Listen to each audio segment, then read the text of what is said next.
Halo teman-teman semua, dalam video kali ini kami akan menjelaskan bagaimana sih perkembangan dan revolusi dari hewan vertebrata.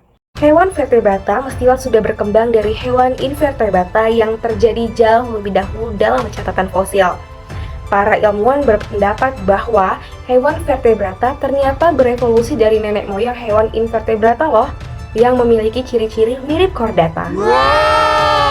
Namun, asal-usul chordata ini selalu ditanggapi dengan prasangka karena tidak adanya bukti rekaman fosil. Sedangkan beberapa ahli biologi evolusi mengatakan bahwa ketidakadaan taman fosil berkenaan dengan asal-usul vertebrata. Itu karena invertebrata memiliki jaringan tubuh yang lunak. Itulah sebabnya kenapa tidak ditemukan rekaman fosil. Selanjutnya, chordata mengalami evolusi membentuk tulang belakang. Inilah yang disebut dengan hewan vertebrata. Vertebrata yang paling primitif tidak memiliki rahang. Selanjutnya, hewan tersebut berevolusi terus membentuk kelas pertama yaitu Pisces, ikan. Selanjutnya Pisces. Pisces berevolusi sehingga muncullah amfibi. Amfibi adalah vertebrata pertama kali yang mampu hidup di darat. Selanjutnya, amfibi ini berevolusi lagi sehingga muncul reptil, dan ada pula reptil yang bersayap sebagai nenek moyang Aves. Akhirnya terbentuklah mamalia. Nah, kalian pengen lihat kan apa saja bukti-bukti evolusi dari hewan vertebrata itu? Yuk kita simak. Hai, saya Paus. Nenek moyang saya dulu itu hidup di daratan. Ia berburu mencari mangsa itu di daratan. Namun untuk menyesuaikan perubahan alam, maka nenek saya dulu itu mencari mangsa di dalam laut. Jadi pada 50 juta tahun yang silam itu ada namanya Phagiocetus, di mana paus ini berawal dari hewan purba mirip kadal, berkepala mirip serigala, lalu memiliki kaki bercakar, ekor yang panjang, serta mulutnya yang bertaring. Lalu pada 40 juta tahun yang silam, dari Phagiocetus ini berubah menjadi Ambulosaurus, di mana bentuknya yang memanjang seperti buaya. Lalu 46 juta tahun yang lalu, Ambulosaurus ini berevolusi menjadi Maiacetus, di mana pada Maiacetus ini sudah mirip seperti singa laut. Kaki depannya itu lebih pendek daripada kaki belakang. Selanjutnya pada 30 juta tahun yang silam, Maiacetus ini berevolusi menjadi Dorudon, dengan ciri-ciri tubuhnya yang panjang, sirip depannya sudah muncul, lalu kaki belakangnya itu mengecil, lalu muncul ekor bersirip.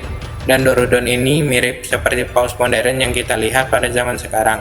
Lalu pada 34 juta tahun yang silam, Dorudon berevolusi lagi menjadi Lanocetus, di mana Lanocetus ini masih mirip seperti Dorudon, namun kaki belakangnya itu sudah menghilang, lalu mempunyai sirip atas di belakang tubuhnya.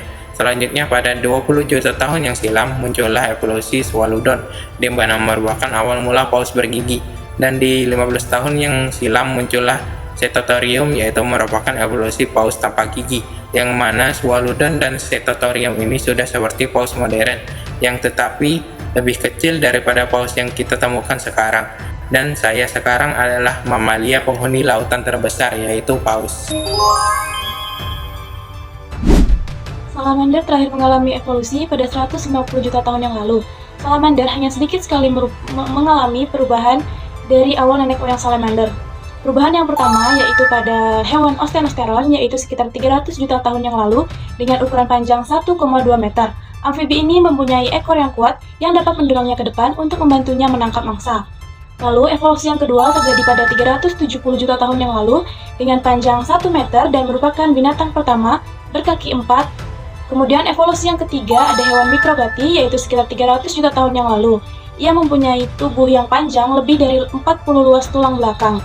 Kemudian evolusi yang keempat ada Papilus, yaitu sekitar 280 juta tahun yang lalu dengan panjang 25 cm. Dapat berjalan dengan kakinya yang kecil tetapi kuat. Yang kelima pada 150 juta tahun yang lalu dengan panjang 20 cm yang mirip dengan salamander yang sekarang. Dan kemudian adalah evolusi terakhir dari salamander yang saat ini memiliki panjang 20 hingga 30 cm.